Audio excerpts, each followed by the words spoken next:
नमस्कार दोस्तों, आप सभी का स्वागत है। आज के इस वीडियो में तो चलिए जानते हैं बिहार के सभी 38 जिलों के छोटी बड़ी खबरों को केवल 20 मिनट में। खान सर के अस्पताल में फिर मिली फायर सेफ्टी की कमियां। अग्निशमन विभाग ने 10 दिनों का दिया अल्टीमेटम। अशोक राजपथ स्थित खान हेल्थ केयर अस्पताल में अग्निशमन विभाग की टीम ने दूसरी बार फायर सेफ्टी ऑडिट किया। जांच के दौरान फिर से कई कमियां सामने आने पर विभाग ने अस्पताल प्रबंधन को नोटिस जारी किया है। साथ ही 10 दिनों के भीतर आवश्यक सुधार करने का निर्देश दिया गया है। विभाग ने स्पष्ट चेतावनी दी है कि निर्धारित समय में आग से बचाव और नियंत्रण के पर्याप्त इंतजाम नहीं किए गए तो अस्पताल को सील करने की कार्रवाई की जाएगी। बिहार के भोजपुर जिले के शाहपुर थाना क्षेत्र अंतर्गत बिलौटी गांव में युवक भरत तिवारी की पुलिस एनकाउंटर में हुई मौत का मामला अब तूल पकड़ता जा रहा है। इस घटना को लेकर स्थानीय स्तर पर पुलिस प्रशासन के खिलाफ आक्रोश चरम पर है और पीड़ित परिवार लगातार पुलिसकर्मियों पर साजिश के तहत हत्या करने का आरोप लगा रहा है। अब इस मामले में दोषी पुलिसकर्मियों को तत्काल सेवा से बर्खास्त करने की मांग तेजी से उठने लगी है, जिसने प्रशासनिक महकमे की मुश्किलें बढ़ा दी हैं। बिहार पुलिस मुख्यालय द्वारा ड्यूटी के दौरान और पुलिस वर्दी में सोशल मीडिया पर रील बनाने वालों के खिलाफ सख्त कार्रवाई के दावों की जमीनी हकीकत कुछ और ही बयां कर रही है। ताज़ा मामला मुजफ्फरपुर जिले के गायघाट थाने से सामने आया है, जहां तैनात एक दारोगा राकेश कुमार द्वारा पुलिस की वर्दी, सरकारी गाड़ी और बॉडीगार्ड के साथ रील बनाने का वीडियो इन दिनों सोशल मीडिया पर जमकर वायरल हो रहा है। इस वीडियो के सामने आने के बाद जहां एक तरफ आम जनता में चर्चाओं का बाजार गर्म है, वहीं दूसरी तरफ पुलिस महकमे के भीतर ही मुख्यालय के आदेशों की खुलेआम धज्जियां उड़ती दिखाई दे रही हैं। शहीद शुभम के पिता ने श्रेया राय को बहू के रूप में किया स्वीकार। बोले, वह मेरे बेटे की आखिरी पसंद थीं। देश की सेवा करते हुए शहीद हुए वायुसेना अधिकारी शुभम कुमार की शहादत के बाद उनके परिवार और कथित पत्नी श्रेया राय को लेकर चल रहा विवाद अब समाप्त होता दिख रहा है। शहीद शुभम के पिता ने सार्वजनिक रूप से श्रेया राय को अपनी बहू के रूप में स्वीकार कर लिया है। उनके इस बयान के बाद पिछले कुछ दिनों से चल रही अटकलों और विवादों पर विराम लगने की उम्मीद जताई जा रही है। रीनीट परीक्षा को लेकर छात्रों और अभिभावकों के बीच बढ़ती उत्सुकता के बीच जीओएल इंस्टीट्यूट के संस्थापक एवं प्रबंध निदेशक विपिन सिंह ने विद्यार्थियों को परीक्षा दिवस एवं परीक्षा कक्ष में अपनाई जाने वाली महत्वपूर्ण रणनीतियों के संबंध में विस्तृत मार्गदर्शन दिया। उन्होंने कहा कि रीनीट केवल ज्ञान की परीक्षा नहीं है, बल्कि यह मानसिक संतुलन, धैर्य, समय प्रबंधन और आत्मविश्वास की भी परीक्षा है। अंतिम सफलता उसी छात्र को मिलती है जो परीक्षा के दिन अपने मन और भावनाओं पर नियंत्रण बनाए रखता है। बिहार लोक सेवा आयोग बीपीएससी ने इतिहास की सबसे बड़ी भर्तियों में से एक 70वीं संयुक्त प्रतियोगिता परीक्षा का अंतिम परिणाम घोषित कर दिया है। आयोग के अध्यक्ष रवि मनुभाई परमार ने नतीजों की आधिकारिक घोषणा की।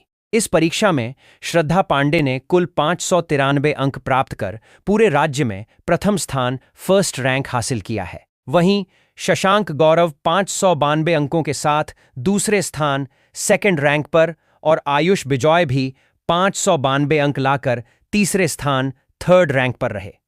रिजल्ट जारी होते ही सफल अभ्यर्थियों में खुशी का माहौल है और आयोग जल्द ही नियुक्ति प्रक्रिया से जुड़े आगे के दिशा निर्देश जारी करेगा। जनता दल यूनाइटेड जेडीयू के प्रदेश अध्यक्ष उमेश कुशवाहा ने कहा कि 21 जून को पटना स्थित पार्टी के प्रदेश कार्यालय में राष्ट्रीय परिषद और राज्य परिषद की महत्वपूर्ण बैठक आयोजित की जाएगी। इस बैठक को लेकर पार्टी कार्यकर्ताओं और नेताओं में काफी उत्साह है। उन्होंने कहा कि देश के विभिन्न राज्यों से आने वाले सभी प्रतिनिधियों का बिहार की धरती पर स्वागत है। देश भर के करोड़ों किसानों का इंतजार आखिरकार खत्म हो गया।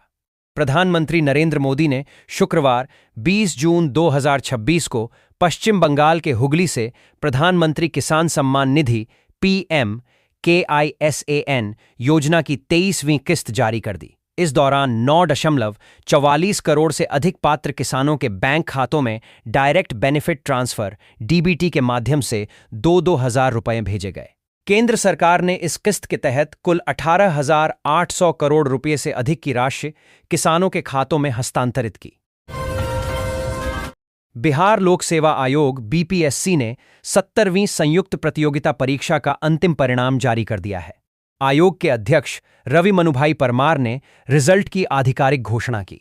यह आयोग के इतिहास की सबसे बड़ी भर्तियों में से एक मानी जा रही है। गौरतलब है कि 4 जनवरी 2025 को आयोजित प्रारंभिक परीक्षा के दौरान पटना के बापू परीक्षा परिसर में हंगामे के बाद उस केंद्र की परीक्षा रद्द कर दी गई थी। बाद में आयोग ने केवल उसी केंद्र के अभ्यर्थियों के लिए दोबारा परीक्षा आयोजित कराई थी।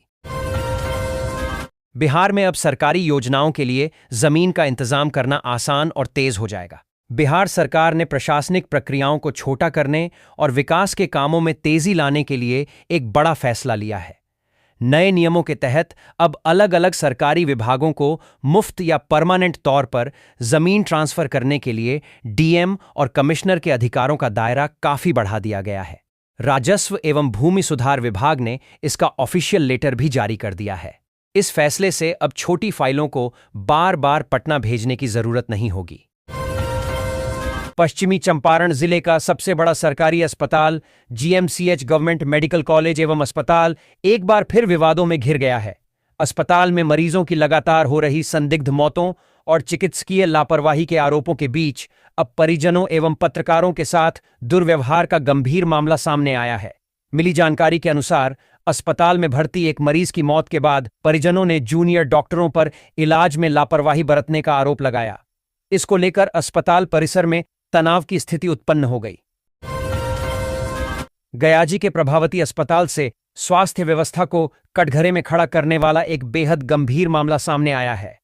परिवार नियोजन के तहत कराए गए बंध्याकरण ऑपरेशन के बाद एक महिला के शरीर पर कथित तौर पर झुलसने के निशान मिलने से अस्पताल प्रशासन की कार्यशैली पर बड़े सवाल खड़े हो गए हैं। घटना के बाद परिजनों में भारी नाराजगी है, जबकि स्वास्थ्य विभाग ने मामले की जांच के आदेश देने की बात कही है।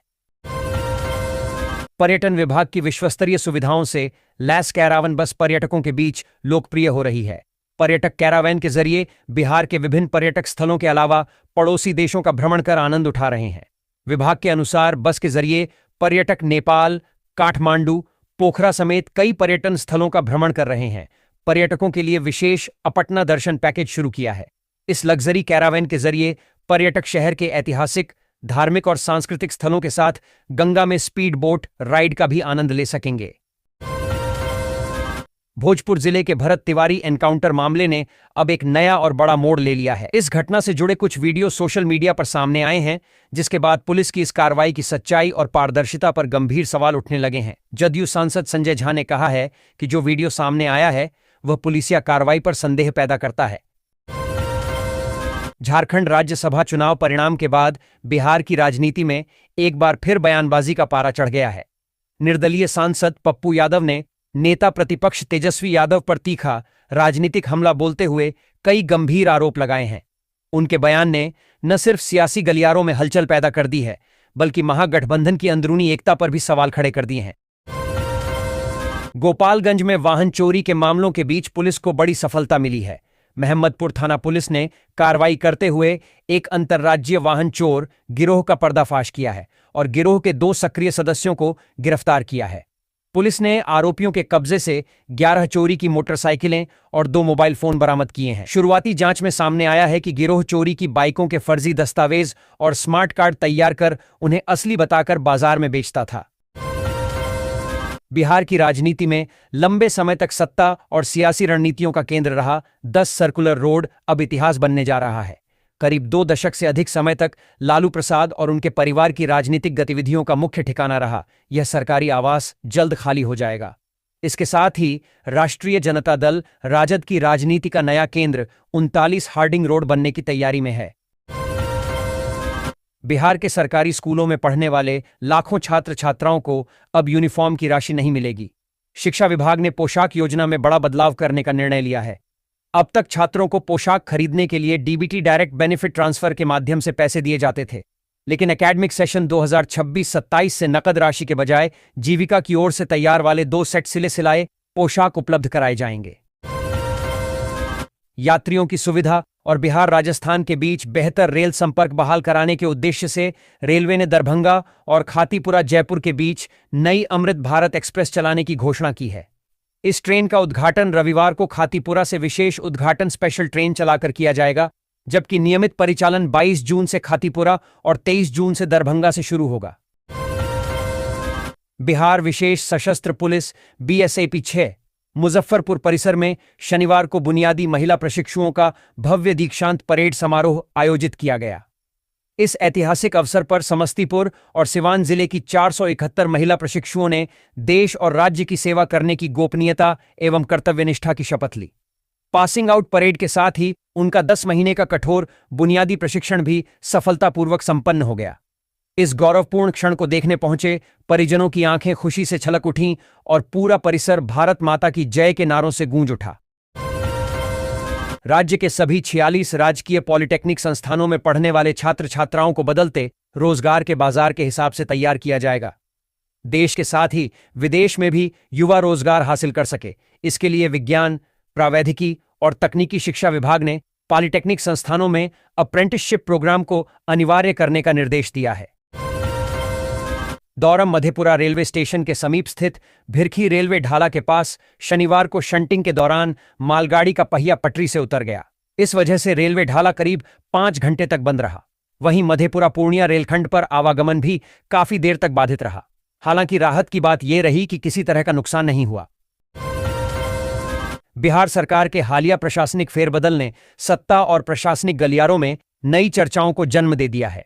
सबसे ज्यादा सुर्खियों में आईएएस दंपत्ति अलंकृता पांडेय और अंशुल अग्रवाल हैं। सरकार ने जहां अलंकृता पांडेय को भागलपुर का नया जिलाधिकारी नियुक्त किया है, वहीं उनके पति अंशुल अग्रवाल को पड़ोसी जिला बांका का डीएम बनाया गया है। इस फैसले के बाद बिहार की नौकरशाही में इस आईएएस दंपत्ति की चर्चा जोरों पर है। बिहार में दूध उत्पादन में इस साल उल्लेखनीय बढ़ोतरी दर्ज की गई है। डेयरी, मत्स्य एवं पशु संसाधन विभाग के अनुसार राज्य में प्रतिदिन दूध का उत्पादन बढ़कर 26 लाख लीटर तक पहुंच गया है। पिछले साल यह आंकड़ा करीब 22 लाख लीटर प्रतिदिन था, यानी एक साल में लगभग 4 लाख लीटर की बढ़ोतरी हुई है। विभाग का कहना है कि गर्मी की शुरुआत में हुई लगातार बारिश और हरे पशुचारे की उपलब्धता ने दूध उत्पादन बढ़ाने में अहम भूमिका निभाई है। सामान्य तौर पर गर्मी के मौसम में गाय और भैंस के दूध उत्पादन में कमी आती है, लेकिन इस बार मौसम अनुकूल रहने से उत्पादन पर सकारात्मक असर पड़ा। बिहार लोक सेवा आयोग बीपीएससी ने 70वीं संयुक्त प्रतियोगिता परीक्षा का फाइनल रिजल्ट घोषित कर दिया है। इस परीक्षा के जरिए बिहार प्रशासनिक सेवा और बिहार पुलिस सेवा समेत विभिन्न विभागों के 2027 पदों पर कैंडिडेट का चयन किया गया है। इस बार के कुल नतीजों में 1282 पुरुष और 745 महिला उम्मीदवार बाजी मारने में सफल रहे हैं। टॉप 20 में 10 और टॉप 50 में 25 महिला अभ्यर्थियों ने बाजी मारी है। इसके अलावा बिहार से बाहर के रहने वाले कुल 333 कैंडिडेट भी इस परीक्षा में पास हुए हैं। मुजफ्फरपुर के प्रसाद हॉस्पिटल में हुए भीषण अग्निकांड को लेकर जन स्वास्थ्य कल्याण समिति के सचिव एलबी सिंह ने शनिवार को पूर्व मुख्यमंत्री नीतीश कुमार से मुलाकात की। इस दौरान उन्होंने हादसे के बाद अब तक हुई कार्रवाई की जानकारी देते हुए कई महत्वपूर्ण मुद्दे उठाए। एलबी सिंह ने कहा कि हादसे में कई लोगों की मौत हुई, लेकिन अभी तक सिविल सर्जन के खिलाफ कोई कार्रवाई नहीं की गई है। उन्होंने यह भी बताया कि प्रशासन ने कुछ छोटे अस्पतालों और स्वास्थ्य संस्थानों को सील किया है, लेकिन मामले में व्यापक जवाबदेही तय किए जाने की जरूरत है। जिले के लक्ष्मीपुर थाना क्षेत्र अंतर्गत आनंदपुर गांव निवासी एक युवक का इंटरनेट मीडिया पर लाइव वीडियो तेजी से वायरल हो रहा है। वीडियो में युवक बिहार पुलिस के खिलाफ आपत्तिजनक टिप्पणी और अभद्र भाषा का प्रयोग करता दिखाई दे रहा है। वायरल को लेकर क्षेत्र में चर्चा का माहौल है।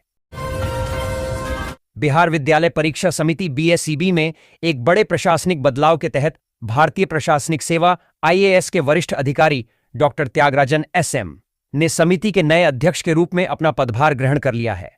आज समिति के निवर्तमान अध्यक्ष आनंद किशोर आईएएस ने उन्हें आधिकारिक तौर पर पदभार सौंपा।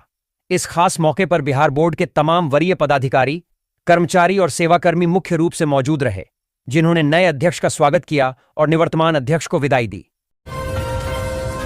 मनेर शरीफ दरगाह मामले में पटना हाईकोर्ट ने केंद्र सरकार को दिया 2 सप्ताह का मोहलत। इस मामले में मांगा जवाब। पटना हाईकोर्ट ने ऐतिहासिक मनेर शरीफ दरगाह, तालाब और उससे जुड़े परिसर के संरक्षण, स्वच्छता, सुरक्षा एवं सौंदर्यीकरण को लेकर दायर जनहित याचिका पर सुनवाई करते हुए केंद्र सरकार को जवाब दायर करने के लिए 2 सप्ताह का मोहलत दिया है। चीफ जस्टिस मीनाक्षी मदन राय एवं जस्टिस सोनी श्रीवास्तव की खंडपीठ ने मामले की सुनवाई की। देश की अत्याधुनिक ट्रेनों में शामिल वंदे भारत एक्सप्रेस के ब्रेक सिस्टम और इंजन से जुड़ी तकनीकी समस्या ने यात्रियों की मुश्किलें बढ़ा दी। सासाराम रेलखंड पर उस समय अफरा तफरी और परेशानी का माहौल बन गया जब वाराणसी रांची 20,888 वंदे भारत एक्सप्रेस तकनीकी खराबी के कारण बीच रास्ते में घंटों तक खड़ी रही। डीडीयू गया रेलखंड के शिवसागर और कुम्हऊ रेलवे स्टेशन के बीच ट्रेन करीब 4.5 से 5 घंटे तक एक ही स्थान पर रुकी रही।